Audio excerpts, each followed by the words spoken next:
বাংলাদেশের গণভবনের দরজা খোলা আছে।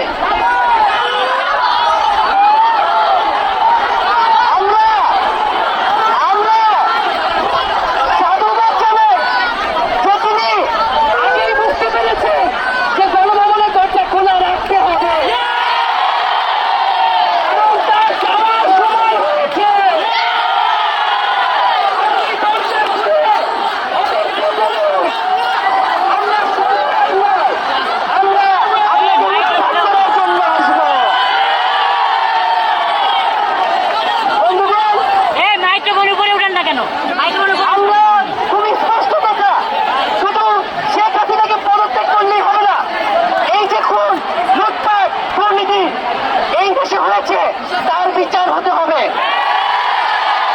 আমরা পদত্যাগ দিয়ে তাকে কোনো এক্সিট রুট দিতে চাই না। তাকে পদত্যাগ করতে হবে, বিচারের আওতায় আনতে হবে।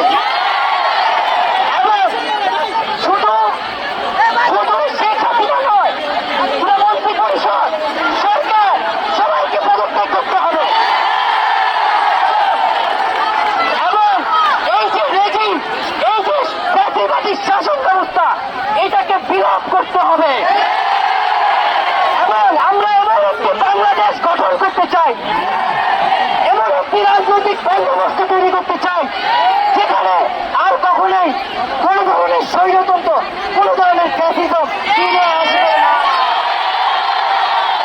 আমরা সেই এক দফার উদ্দেশ্যে আমাদের এক দফাটি হলো শেখ হাসিনা সহ এই সরকারের পতন এবং ফ্যাসিবাদের বিলোপ।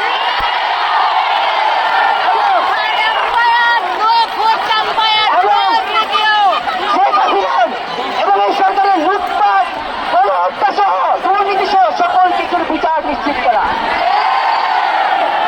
এবং আগের সকল হত্যা, খুন, নিপীড়নেরও বিচার করা হবে। সকল রাজবন্দীদের মুক্তি নিশ্চিত করতে হবে। আমরা প্রয়োজনে জেল মুক্ত করে আমার ভাইদেরকে নিয়ে আসবো।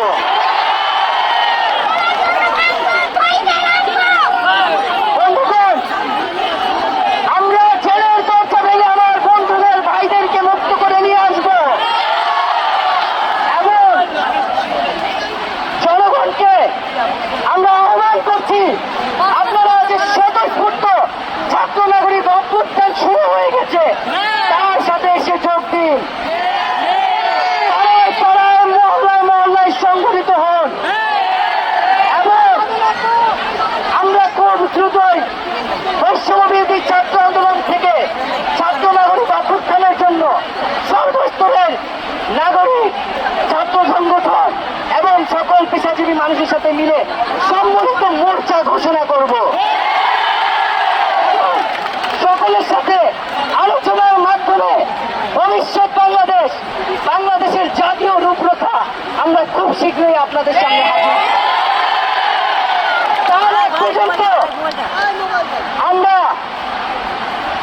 জনগণকে সর্বাত্মক অসহযোগ আন্দোলনে নামার আহ্বান জানাই। আগামীকাল থেকে সর্বাত্মক অসহযোগ আন্দোলন চলবে। এই খুনি সরকারকে আমরা কোনোভাবে সমর্থন দিব না, কোনোভাবে কোঅপারেট করব না এবং যদি কোনোভাবে ইন্টারনেট বন্ধ করা হয়, যদি